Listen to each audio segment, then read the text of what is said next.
Hello, everyone. Welcome to OJP FMVS Session 5. We're glad you can join us today. We have an action-packed session for you, and let's get started. My name is Jamil Evans, and welcome to the last session, Finishing Strong, How to Close Out Your Grant Award Through Financial Reporting, Financial Reconciliation, and Drawdowns. And we're so glad you can join us for our final session.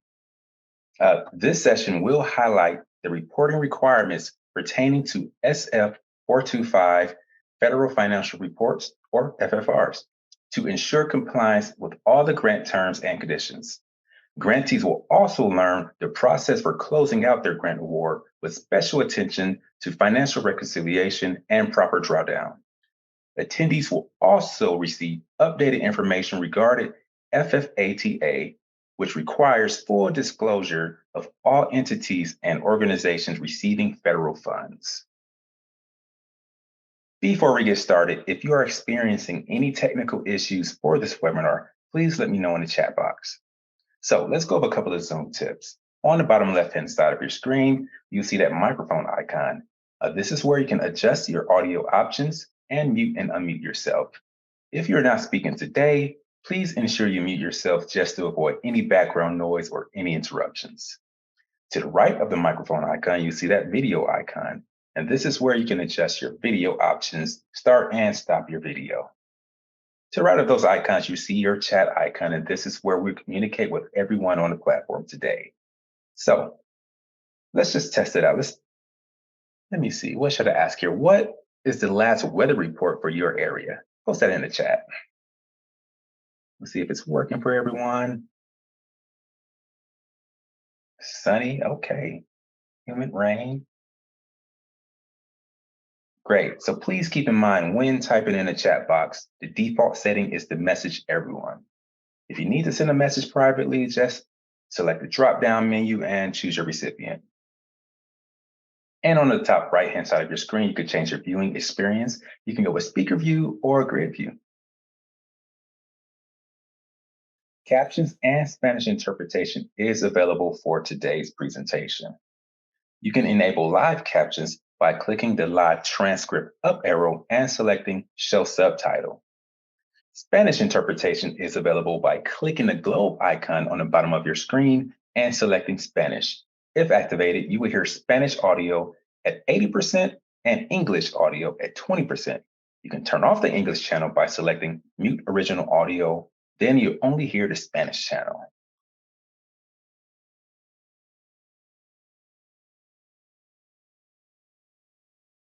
Finally, it is my pleasure to introduce our instructors. First, we'll have Crystal McNeil-Wright. Crystal is an associate CFO for the Grants Financial Management Division in the Office of Justice Programs. She brings more than 30 years of leadership and management experience in accounting and finance, both from the private and public sectors.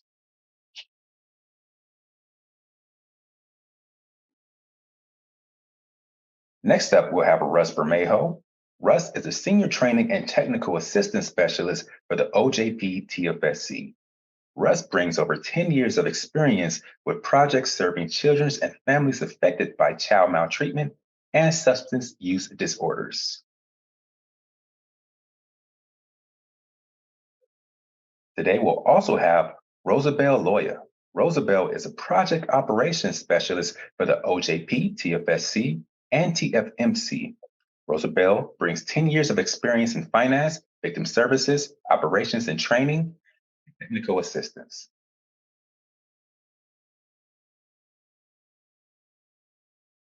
We'll also have Francis Mendez.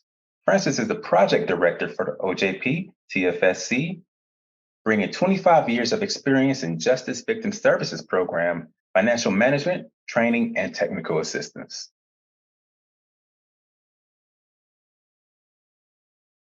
We'll also have Nicole Zamora-Nisbet. Nicole is a financial specialist for the OJP TFSC, serving the American Samoa, Northern Mariana Islands, Guam, and the U.S. Virgin Islands.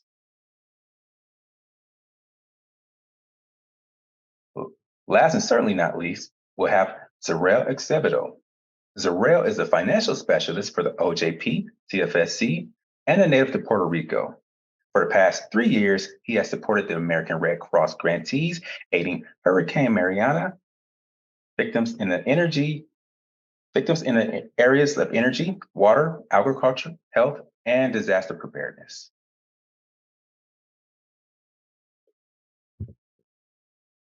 So without further ado, I'll pass it over to Crystal McNeil-Wright. Crystal, take it away. Thank you. Thanks, Jamil. Thank you, everyone. You have made it. We are on session 5. Very, very excited to be at this point, and definitely hope that you all have gotten a lot of knowledge. You've definitely learned some things. And of course, you're taking everything that you learned back to your various organizations and beginning to put those things in action. Definitely always here for you guys if you have any questions, but we're going to continue on with session 5 and go from there. So next slide, please. So today, I'm going to go through the schedule, kind of tell you where we are. Obviously, this is the final session. We're going to have our grantee engagement activity. And this, again, is your opportunity to just break the ice a little bit. It's to learn from one another and some of the things that are happening in your various areas of the country. Our first presentation is going to be FFATA today, and then we'll have a learning activity that is followed. After that, we'll discuss federal financial reports. We'll have a breakout session, and there we'll be able to talk about some of the challenges and issues that you may have when trying to submit your FFR. And then our last presentation will be financial reconciliation and closeout, and we will have a learning activity for that as well. Then finally, we'll have some overall Q&A and discussion, and then we'll talk about resources, next steps, and closing. Next slide. So again, here we are, session 5. And as I mentioned, FFATA, FFRs, financial reconciliation and closeout. This is kind of the end of the life cycle of the grant. And you'll have some TTA resources that you'll be able to access through the LMS platform, as you can see them here. But although it's the end of the session, it is not the end of our relationship and our continual TTA for you. So just please reach out, use the opportunity in breakout discussions today to ask questions. My OCFO staff are here for you. They will be in the breakout rooms along with the TFSC staff to be able to answer any questions that you have. All right, so without further ado, I'm going to turn it over to Rosabelle and Russ for our first grantee engagement activity. Thank you, Crystal. And as she said, congratulations, you made it. This is exciting. So, Rosabelle, thank you for all your help. Enjoy working with you. Are you going to help me out here with some questions?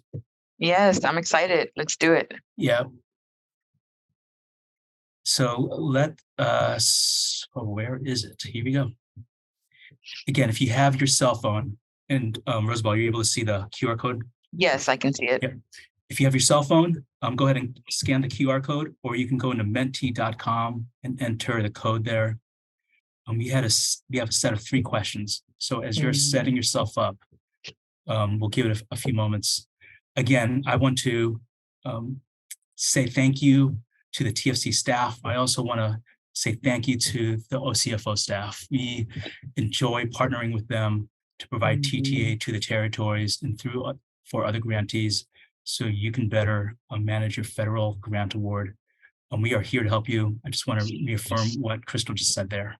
This has been a great experience for us, and hopefully time investment was worth it to you. So thank you, thank you, thank you. So here we go. Let's do this, Rosabelle. Okay, so the first question, if you could have one superpower, what would it be?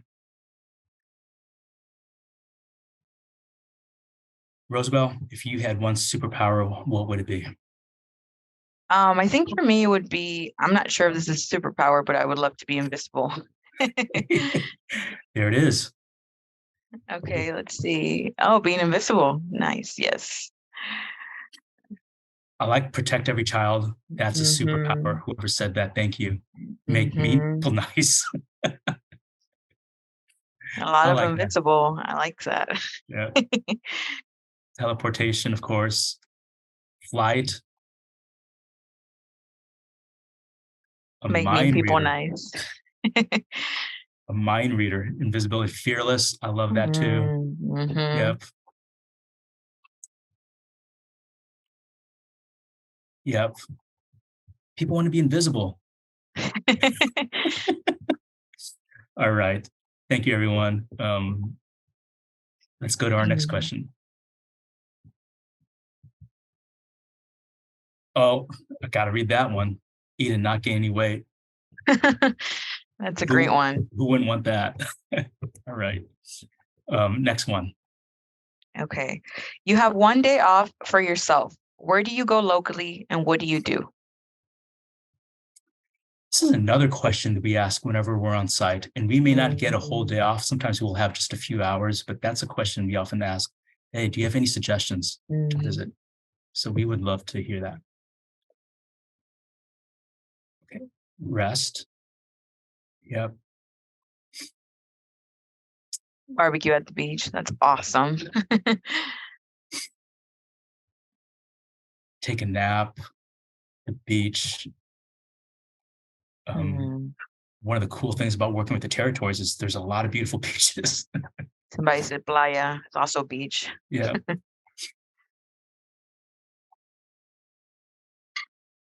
Yep. And we enjoyed seeing many of you, at least many of your communities last year. Home gardening, kayaking.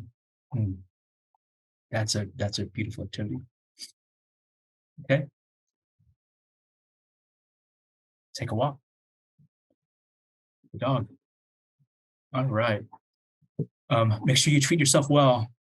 Self-care, self-care, self-care. All of you work really hard, so make sure that you take the time off to take care of yourself. Thank you. I think we have one more question. Here we go. What would you like to see for future FMVS? Yeah. So after we are done here as a team, we're going to discuss along with OCFO, and then also you'll be, as you're finishing up your work on the LMS, you'll have a chance to provide us feedback. But we would like any kind of feedback on terms of any topics that you think we're missing from this round that you would like to see.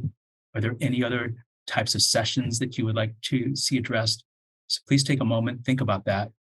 We'd love to see any responses here, or you can put that in the chat.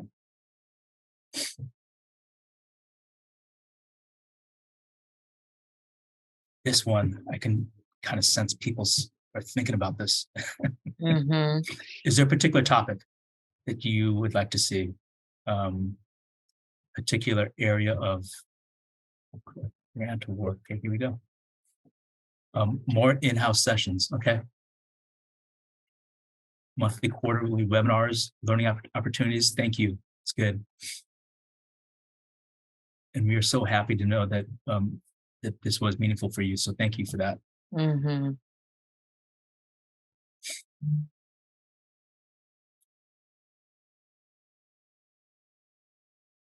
Rosebud, are you able to translate this one right here? Yeah, more training on financial cost. Okay. Okay. Grant writing, a couple people. Third one. Okay. If anything else comes to mind, please include that in your evaluation survey, even in the chat. And if you could be of any support, we would love the opportunity along with OCFO. Thank you, Rosabelle, for all your help today. Procurement sole source. Yep. Okay.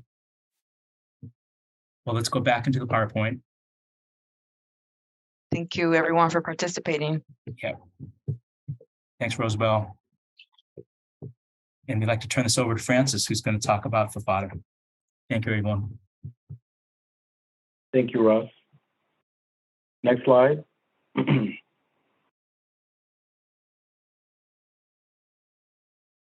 Hello, everyone. I'm going to talk about what is the Federal Funding Accountability and Transparency Act.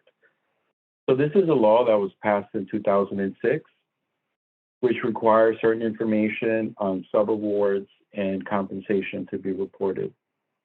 As a result of FFATA, USAspending.gov was established, which allows for the public to access information on federal awards, subawards. Now, the requirement is that if you have first-tier subawardees of 30,000 or more, you have to report that information. Now, to have that requirement apply to you, there's certain eligibility. So first, the subaward has to be an entity. So it's not, if it's not an entity, for example, if it's an individual, then it's not going to apply to you. And there's also an income criteria. So if the revenue of the organization was below 300,000 the year before, the reporting requirement, then it's not applicable. But if you meet the revenue requirement, if it's an entity and you're spending $30,000 or more, then you have to report the amount. Now, first tier means it's you as the prime contracting or subawarding to the sub-grantee. If you are contracting, awarding with the sub-grantee and they're doing the same thing, that's second tier, right? So it's reporting where you have that direct relationship. Now, there's also a requirement for reporting compensation as well for your 5 highest paid staff under the grant. And the eligibility or applicability for that is if 80% or more of your annual revenues are made up of federal awards, and those revenues are greater than 25 million. And then also if the information is not already accessible to the public. So for example, if you're a publicly traded company and you already have to report that information on compensation, then this wouldn't apply. Or if you are, let's say, a nonprofit organization that's tax exempt and under the IRS are reporting this and the information is already available publicly, then it wouldn't apply either. Next slide.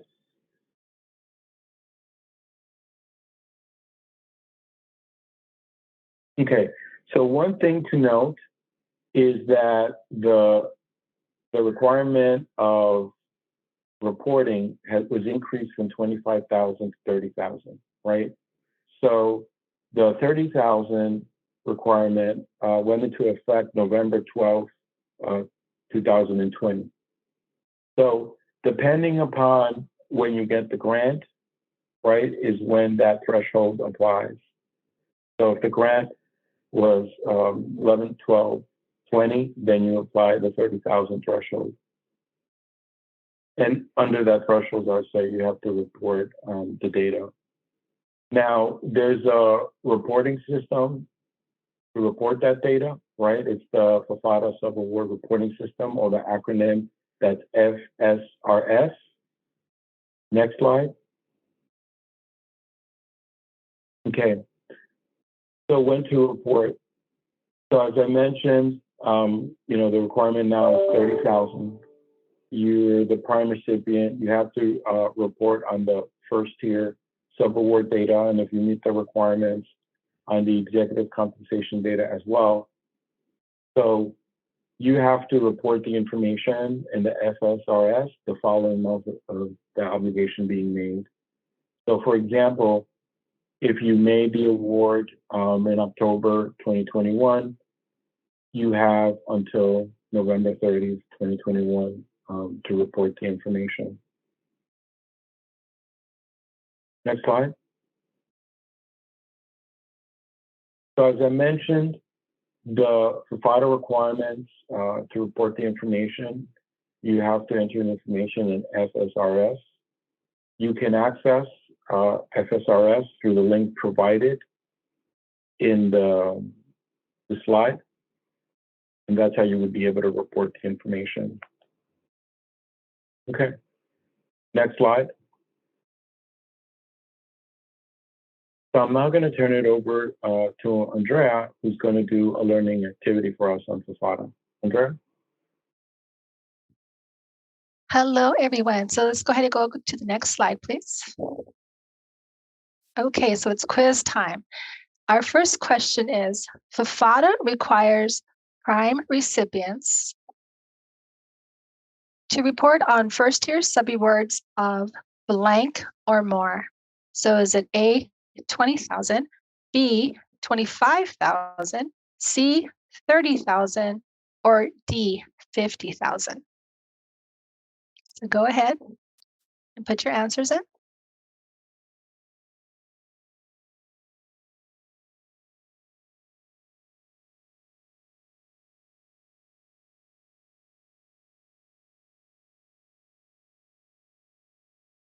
Okay, so the answer is C. There we go. The FAFATA requires prime recipients to report on first-year subawards of 30,000 or more. So good job. All right. Next slide, please. Okay. So data must be reported in FSRS the month after the obligation is made. So is this A, true, or B, false? Let's go ahead and put your answers. Is that true or false?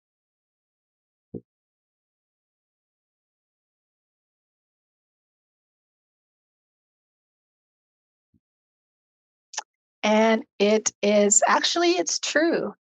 Data must be reported into the FSRS the month after the obligation is made.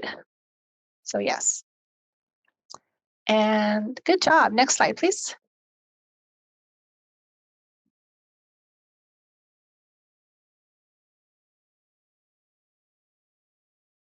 Okay.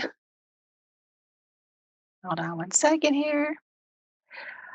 Prime recipients must report FAFATA requirements in what website? So is it A, Just Grants, B, Automated Standard Application for Payments, that's ASAP, System for Award Management, SAM, and Subaward Reporting System, FSRS. So go ahead and put your answers in.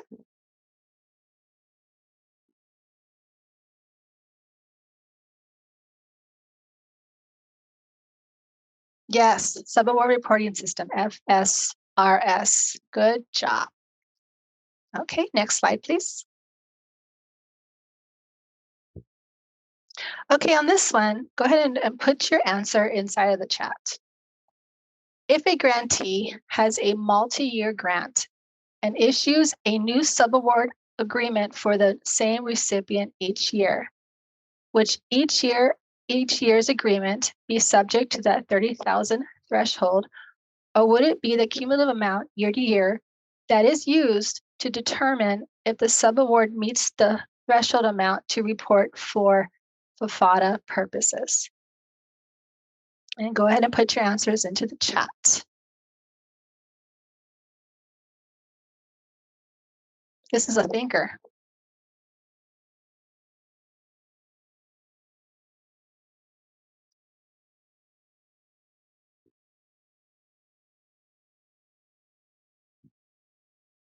Okay.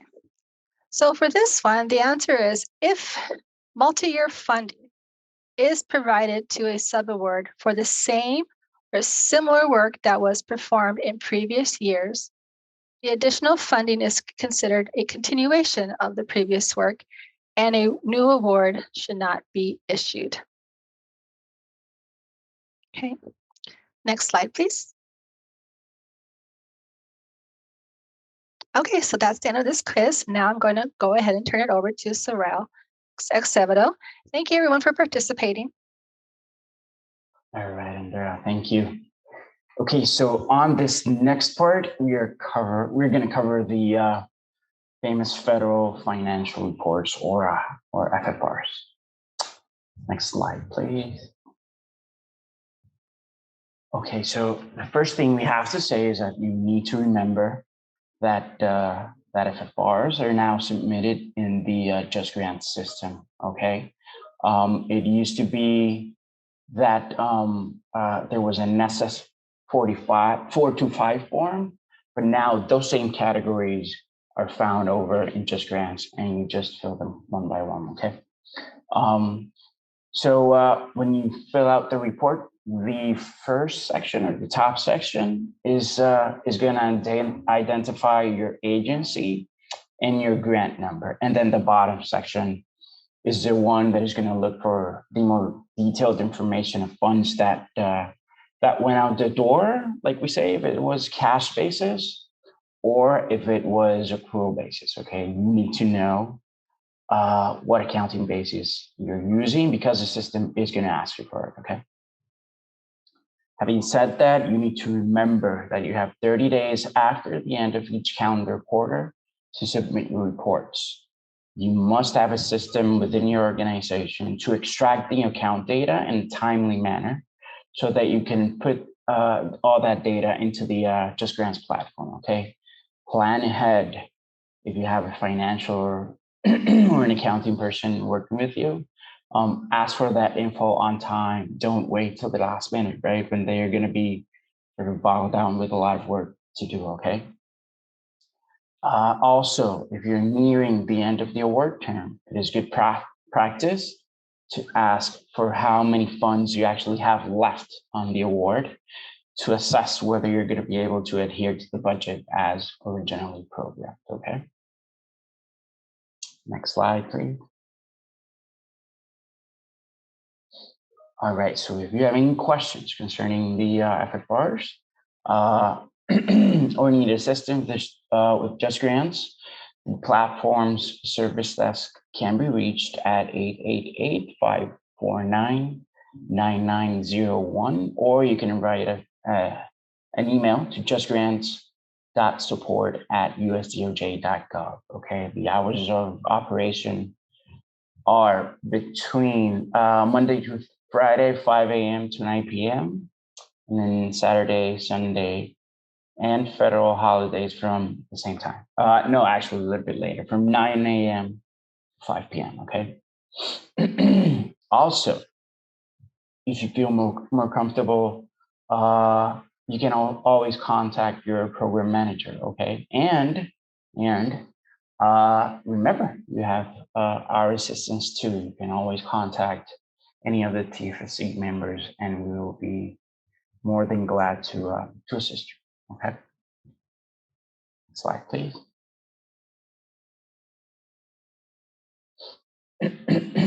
All right, so now we're going to cover Federal Financial Report helpful tips. Okay, so the most important tip that we can give you is that you report real or actual expenditures or costs, not disbursements from the federal payment system, okay? Go back to your accounting system and actually make sure that your accounts are updated and actually report what you're spending, okay? Not your disbursements. At the end of the award, we always like to say that all three amounts should match, okay? The first amount is the actual award amount. The second amount is the amount drawn down from the payment system. And the third is the actual amount of expenditures reported. Okay, at the end of the program lifecycle, those three should match. Okay, and then report correct indirect cost type, rate, and base. Yes, remember to always report the indirect cost rate you're using, and keep in mind that it could happen that your indirect cost rate may expire while you're actually under a program. So, be wary of your time frame, okay? Once it expires, you can no longer reimburse yourself or draw down for that period. That is not to say you are not to incur indirect costs. You're just not going to be able to receive funds for it, okay? Once you renegotiate and get that rate approved, you can then receive your actual your funds, okay? If you don't have a negotiated rate, remember that you can always use the minimum rate. And then in the system, it's going to be available in a drop down, okay, in a drop down question. Next slide, please.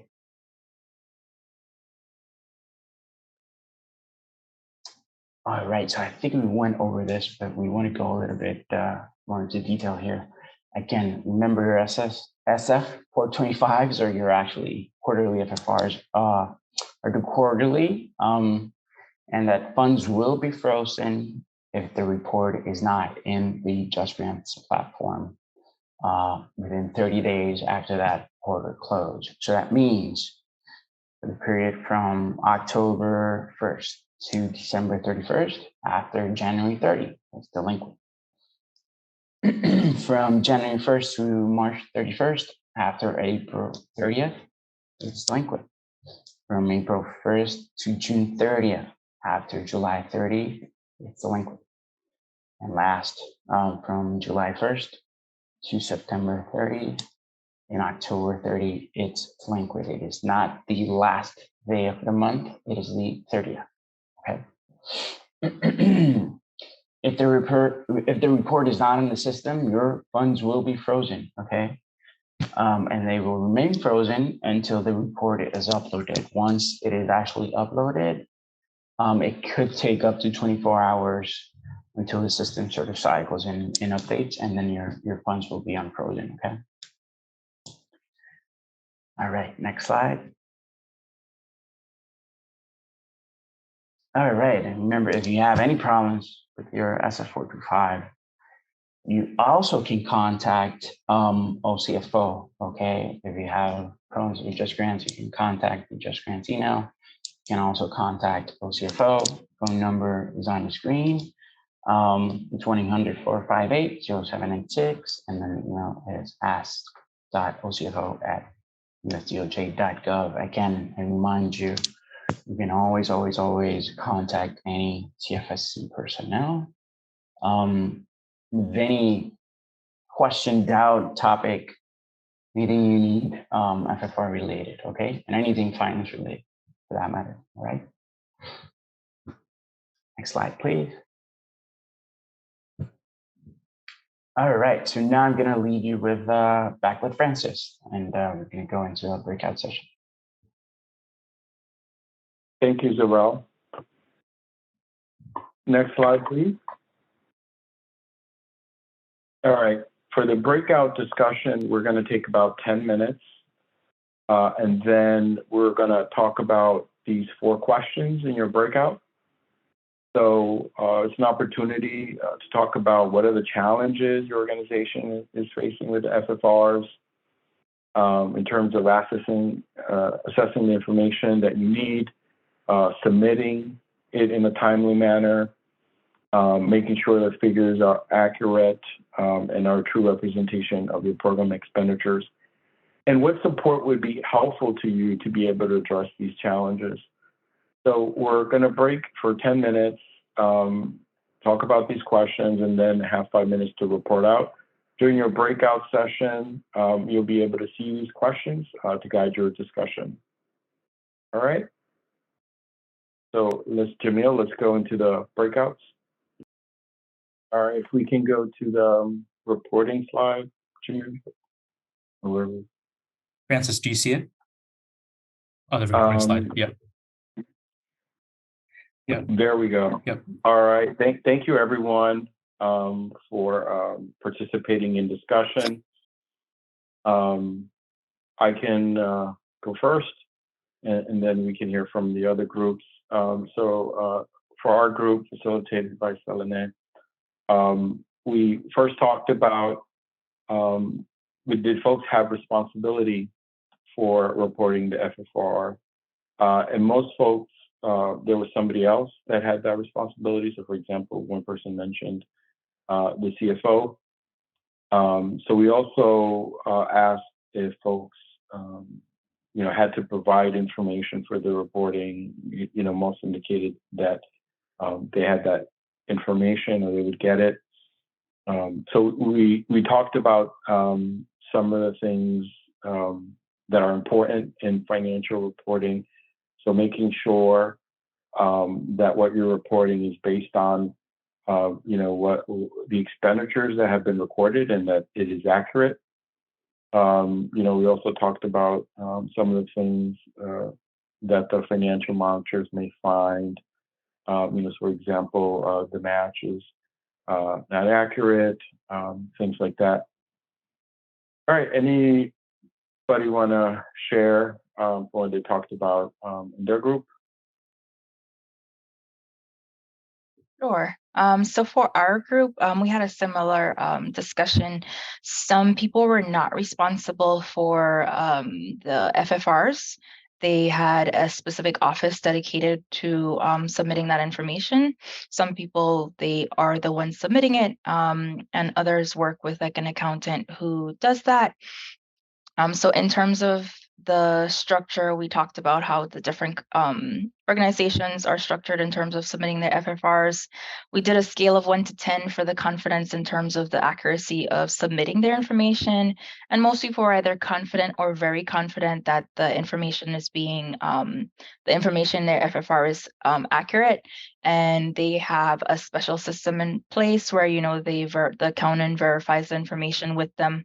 And we also had discussions on the training and technical assistance. One-on-one was in small groups, like in person was one of the things highlighted as a benefit for the grantees and being able to submit their first FFR.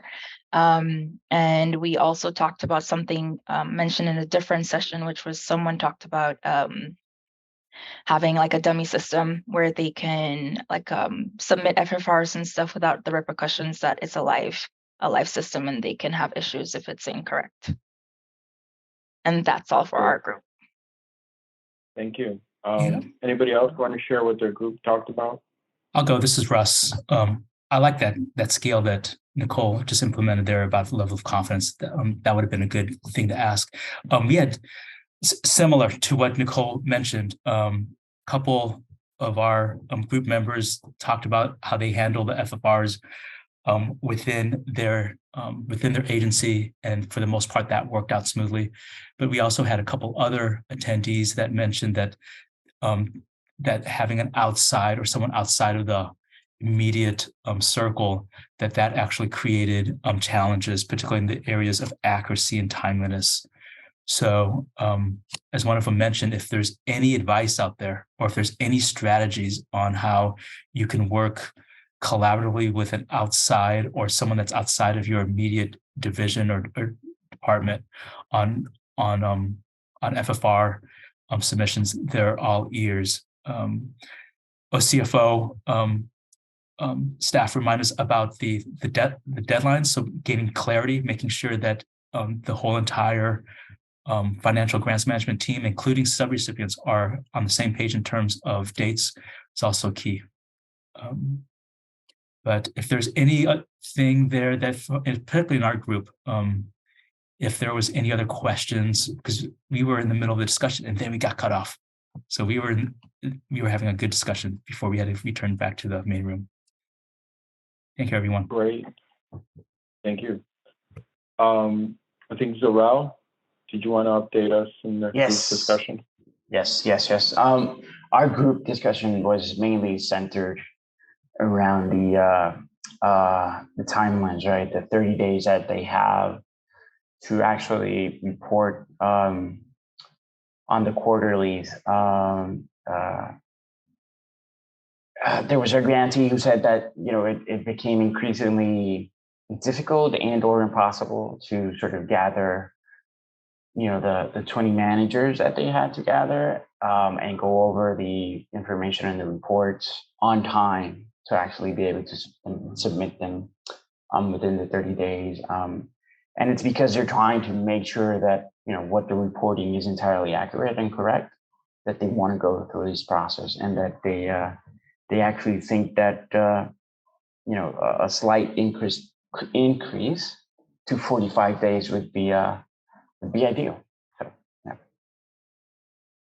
Great. Well, thank you to all the discussion group facilitators and all the participants for participating in discussion. Now I'm going to turn it over to Nicole, who's going to present on financial reconciliation and closeout. Nicole? Thank you, Francis. Next slide, please. So right now we are going to go over financial reconciliation and closeouts. So from a financial standpoint, what do you call it? This is, sorry, this is the first topic that we will be reviewing. So first off, I want to start off by saying, well done. You guys basically made it to the finish line. We are going to review the final part of your award. So the part that you will be doing at the end of your award. So there is some intentionality in stating financial reconciliation and closeouts. So this is in the order of how you would do the process. So we would need to reconcile the cash account before we can close it out.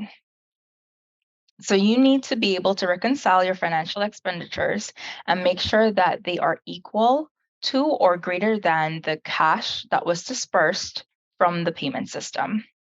If the federal expenditures are greater than what was dispersed from the payment system, you would request a reimbursement for those funds to cover those expenditures and the expenditures that exceeded the amount that was actually drawn down. The best practice for this would be to make sure that you go into the system and you reconcile this account. The amount of the award in terms of the amount of the drawdown that was made against the system, and then also what was reported on your financial report, those three things need to match before you can close out the award. So you're basically reconciling to make sure the amount of the award, the amount of the drawdown, and then also your financial report are matching before the grant is closed out. Next slide, please. So final drawdown. In terms of the final drawdown, you want to request the final drawdown of all those expenditures. Within the liquidation period, this is once the grant is over, so remember this is after your grant has ended, you have 120 days to reconcile your account. You want to make sure that you get any outstanding invoices in and paid, or you pay any outstanding salaries that need to be paid. If you're a subrecipient, you want to give 90 days to, not if you're a subrecipient, if you're a pass-through entity, you want to give 90 days for your subrecipients to get that done.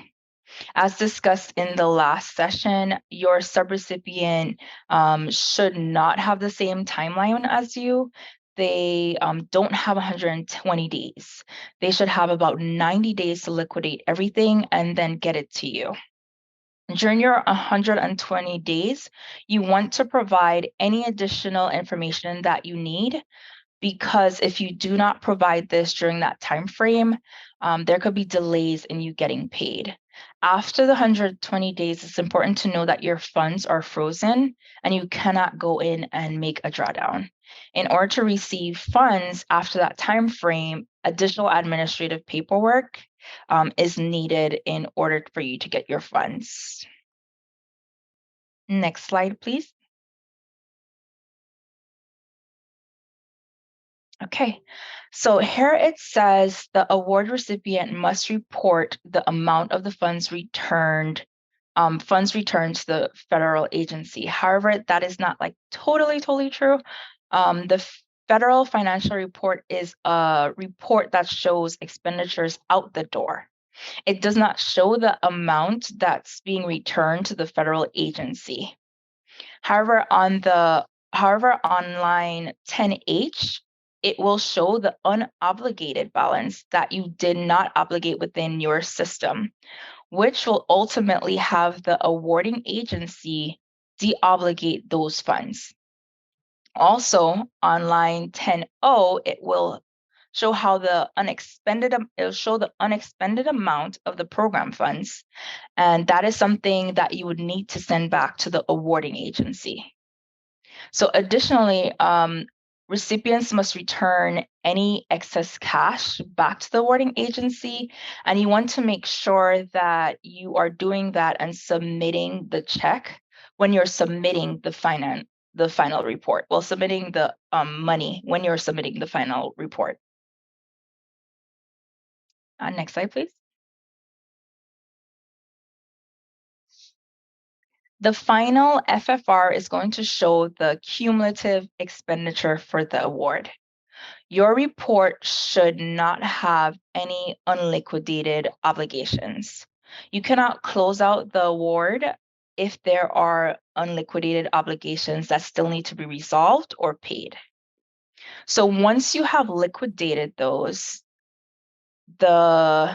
you now have it now turns into the final financial report. Any unobligated funds will be deobligated by the awarding agency. So based on the previous slide where we talked about line 10H, that will show the unobligated balance, the awarding agency will go in and deobligate those funds off the actual award. And again, you have 120 days at the end of the performance period in order to get the final financial report into the awarding agency. So those are all information, that's all information that you need to be mindful of, as it's really important when you're closing out your grant. Next slide, please. Now we're going to move on to how to return funds back to the awarding agency. You're encouraged to submit any funds that need to come back to the awarding agency electronically.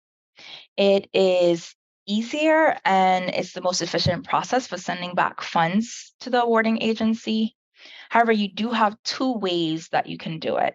You can do it either through the check process or the Fed wire process. Both processes are explained in detail in Chapter 3.1, Payments of the Financial Guide and the Financial Guide. Also, the actual document is in the appendix of the Financial Guide. So either method is usable.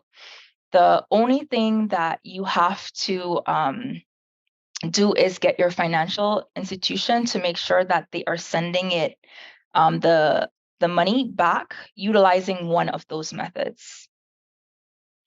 Now, if you are not using the electronic method and you are sending a check, you want to make sure that the check is payable to the Department of Justice, Office of Justice Programs. You also want to include a cover letter. In the cover letter, you need to be as detailed as possible. They need to know the amount of funds that need to go back to each award. If you have multiple awards that you're sending money back for, then you want to itemize it out. So in terms of when we highlight itemize to clarify here, so we mean separating the funds that need to be sent back or placed back on a particular grant separately in terms of interest or in terms of program income. So there are different levels that you want to make sure that you are specifying. So because these funds are going back to separate pots of money, you want to specify that information. And this is so that you can make sure the funds are returned to the appropriate place, whether you're talking about obligated funds or you're talking about program income. So in terms of a copy of your final financial report, it should be reconciled to the amount of the refund. Again, all three pots of money must match. If you fail to submit money owed to the awarding agency, it is important to know that the awarding agency can refer you to the Department of Treasury for that debt collection. Please also be mindful that if a debt of yours is referred to the Treasury has the ability to look up all your other federal resources that are coming into your agency and to hold those, or to send funds to the awarding agency that made the claim against your agency, and this is basically to resolve that debt. So those are all important things that you need to be mindful of in terms of reconciling, in terms of sending money back, just so that you have it done appropriately. And then you also want to make sure that you're in communication with the awarding agency if there are discrepancies in reference to the collection. Please also note that no response could mean, like if you have no response after not doing what you're supposed to, it could mean that your funds were referred to the Treasury or collections. Okay, so you review the reconciliation and everything looks good. You want to close out your grant now. When thinking of the closeout process, looking either from the awarding agency or as a pass-through entity, because you can determine like all applicable administrative actions and all the work that's required on that particular grant agency that has been completed either by the direct recipient or the subrecipient. So everything that was associated with this particular award has to be done. So whether on the awarding agency side, as I mentioned, or on the pass-through agency side, as mentioned, or subrecipient. So any of those people, like everything associated with that award has to be completed. So based on that, there are two ways to close out your grant. You can close out your grant by the standard method or the administrative method. So it is important to note here that you do not want the administrative closeout process, and I will go into that a little bit later. But first, we'll start on the standard closeout. So the standard closeout is basically similar to like how it sounds. That's when the recipient submits the closeout packet within the 120 days that the award has ended. So that's just the standard method. You don't have to wait until 120 days. That's something to also note. If everything for your organization is done, you have all your documentation, it is submitted, it is suggested that you do it as soon as possible. Now, on the other hand, the administrative closeout process occurs when the awarding agency has to close out that grant, and this can be because the grant recipient is unwilling or unable to do so. So first, we're going to address the unable to do so. This can be in terms of like a technical issue or a computer issue. If you have a situation like that, please notify your grant manager and work with them in order to get your closeouts resolved. In terms of unwilling, this is a little bit different. There are some repercussions that could happen as a result of you not closing out your grants timely. It could affect or impact funds on your future awards made to your agency. And your agency could be placed on high risk designation. And again, this affects your agency on a whole and your funds in the future. So it's important to note this information. And this is why it's always better to do the standard closeouts as opposed to the administrative closeout, unless you have, as I mentioned, technical issues and need additional assistance. Yes, thank you. So the award closeout is something that happens at the end of the performance period. I've highlighted this a little bit throughout this presentation. And you have 120 days to liquidate any outstanding obligations or debts that are still on that particular grant program. So the 120 days acts as a buffer. And I'm going to give you an example of how this is beneficial to grantees. And the example is going to be with salaries. Let's say you are on the last day of the grant. However, your employees are paid every 2 weeks. The 120 days gives you the ability to still pay out those employees. Another example would be like equipment or other types of deliverables that are due to you, and they're after the close of the performance period. You would have 120 days to get that received, to have it reviewed, and then ultimately to pay for the service.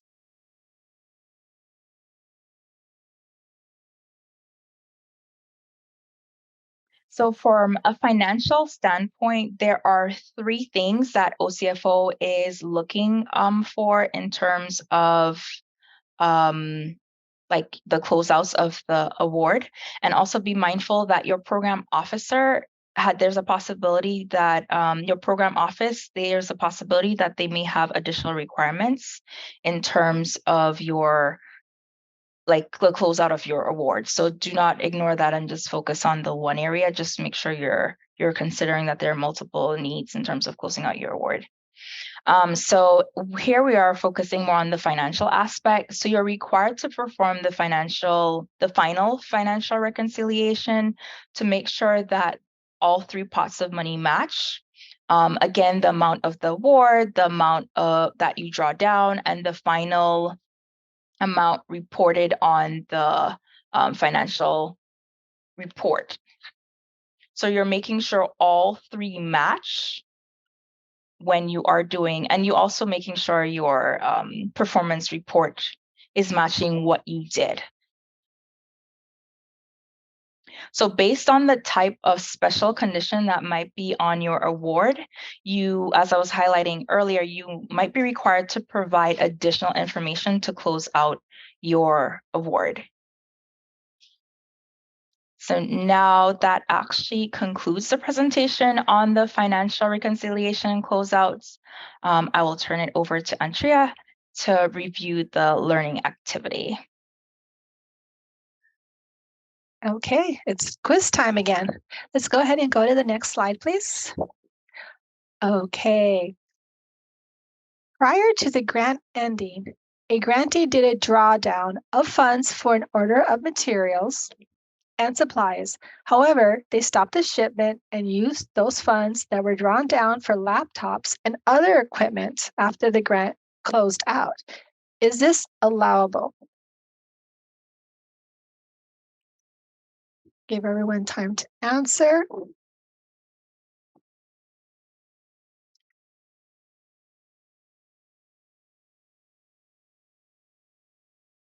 So true or false? Yes or no?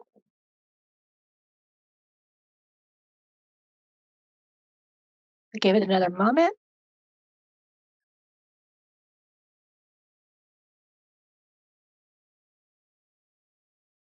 So no, this is not allowable. Oh, look at that. Everybody got it right. Fantastic. Okay, next slide, please.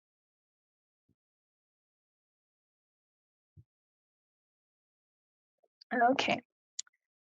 So on this one, go ahead and put your answers inside the chat. A grantee was conducting a final reconciliation during the closeout process of their grant, which had a matching requirement.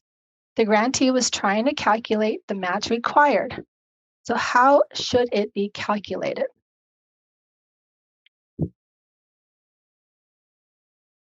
So put the answer in the chat, and I'll give everyone a moment to look at the question and put in their answers.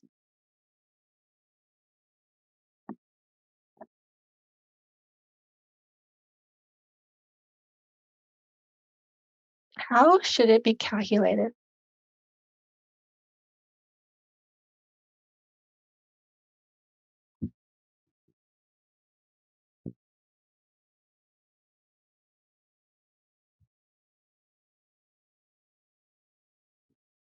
Okay.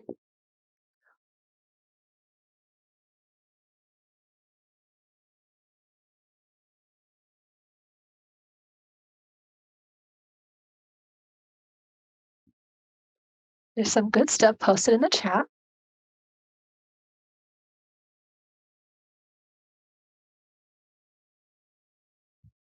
Okay, so the answer is the match should be calculated based on the actual expenses or cost and not on the budget or award amount. So thank you for all your answers there.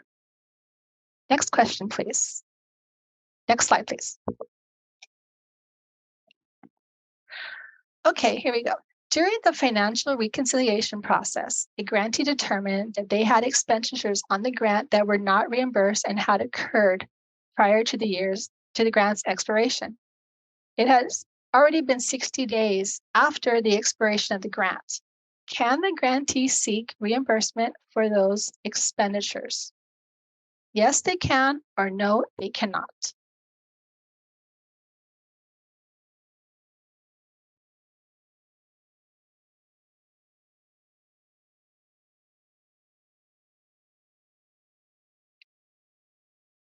So I'll give everyone a moment to put in their answers.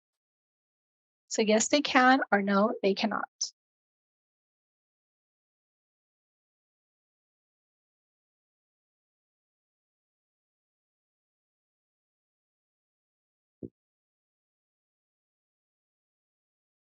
Yes, yes, they can. I'm looking at the answers. Yes, yes, they can. That is correct. That is absolutely correct. Okay, next slide, please. Okay, so that's the end of our quiz. I want to thank you all for your participation. And now I'm going to give it to Nicole Zamar Nesbitt. Thank you.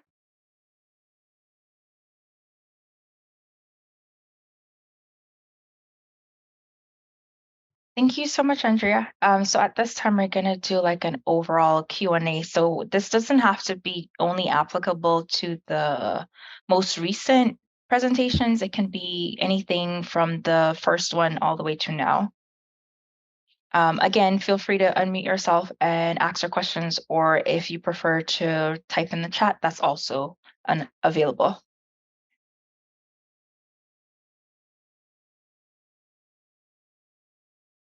Okay, this is Kim House. I would like to go back and discuss the FFATA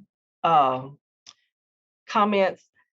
Most of us got the answer wrong that responded. So could you elaborate on that, please? Are you referring to, which question are you referring to? So it was a question about, let me make sure I have it right. If an entity received grant funds 1 year and then they got the award a second year, here it is right here.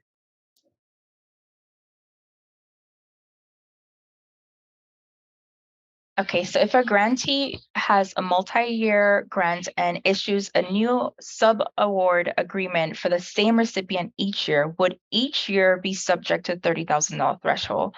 Or would it be the cumulative amount year to year that is used to determine if the sub-award meets the threshold to report for FFATA purposes? So the answer for that was that you wouldn't need to issue a new award. So how the FFATA is, it's after you meet your 30,000 threshold, that's it. You don't have to, so if you give 50,000 and you get 50,000 the next year, you're not reporting $30,000 each year you're giving the 50,000.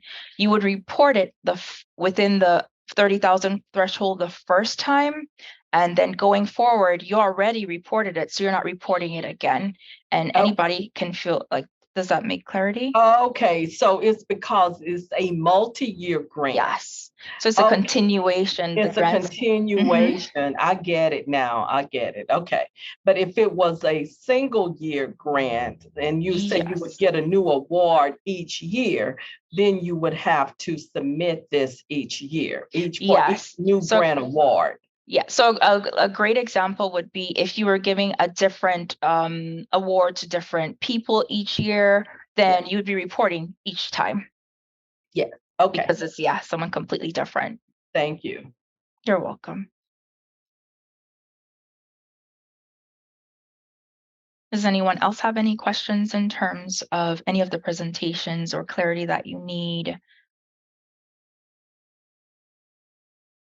I have one more, but I'll wait to see if anybody else has something first. Oh, you can go ahead. I always have questions. So the last time we discussed SAM.gov on the not the unique entity identifier. The oh my God, hold on. And y'all were going to go back and find the answer. Nicole, it was whether or not vendors were required. Vendors were required to register in SAM. Is that correct, Kim? Yes, that's right. It's registering in SAM. That's correct. Thank you, Crystal. Yeah, we did go back and take a look at that one, Francis. I don't know if you guys did as well on your end, but from what I understand, they are using or doing business using federal dollars and therefore would need to be registered in SAM.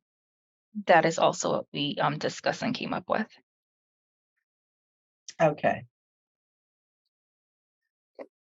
And that's, just to be clear, that's because they're using federal dollars. So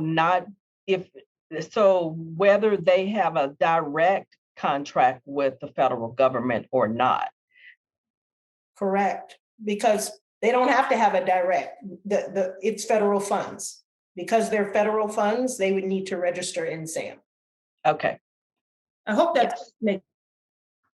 It does. It's just that with different grantors, the interpretation is different.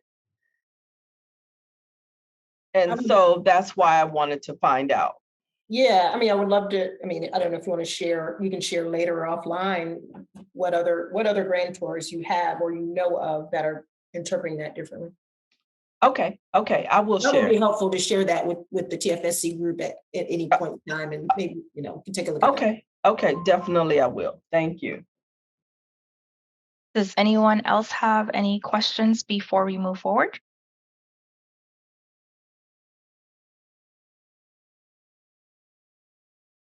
I don't think so. So we're gonna, nope. So I don't think so. We will move on to the resources, next steps, and the closing remarks. Thank you. Take it away, Jamil. All right, thank you, Nicole. So let's review some final tips and takeaways from today's session.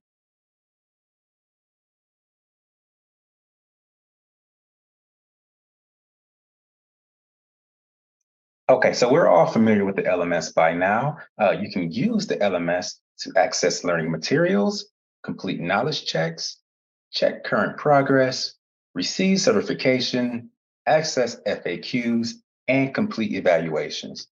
After completing sessions 1 through 5, please proceed to the February 2023 FMVS completion, and this is due on March 6, 2023.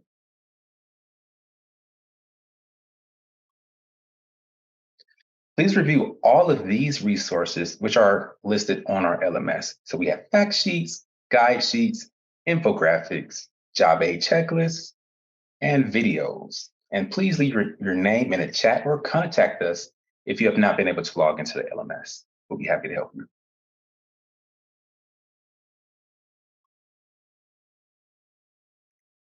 And as we mentioned before, by logging into the LMS or the learning management system, you will not only be able to access our training resources, but also take the knowledge check after every session. And you will be able to find the knowledge check after session 5, after we completed today. The knowledge check consists of 12 multiple choice questions or true or false questions based on the resources and the live session content. And you must receive a passing score of 75% or 9 correct answers for successful completion of the Learning Path module. Here at OJP TFSC, we offer the VSC, or the Virtual Support Center, to answer any questions you may have about grant financial management. So anytime during or after the series, if you or your team have any questions about any type of additional training or technical assistance, please contact Zarel or let Nicole know in the chat, or you can email us with the details that I provided in the chat earlier. We make sure to get back with you within a timely manner, so 24 hours within the next business day. We are proud to partner with OCFO in supporting grantees. So if you have any questions for OCFO, you can email their customer service center at ask.ocfo@usdoj.gov. And that email was also provided in the chat earlier. At OJP TFSC, we provide training, technical assistance, resources to enhance financial management capacity for grantees in the U.S. territories to improve financial management of federal awards. And again, you can visit our website and learn more about OJP TFSC with the link that I provided in the chat. And subscribe to our email update list with the email or with the link that I also provided in the chat earlier. Your feedback is really important to us. So please complete the OJP FMVS evaluation survey, which is on the LMS. And again, we thank you in advance for that. To receive successful completion of the OJP FMVS, please complete the following by March 6th. So first, your e-signature verifying attendance of all 4 live sessions, and number 2, the FMVS survey to provide feedback. Upon verification of completion of these 2 requirements, we will send you a certification of completion within a week. And here's a picture of that certification right here on your screen. On behalf of the OJP TFSC Financial Support TTA team, we want to thank the presenters and the attendees for joining us for this series. Please reach out to us if we can be of any support. We hope you enjoyed the series and have a great day. You may now disconnect.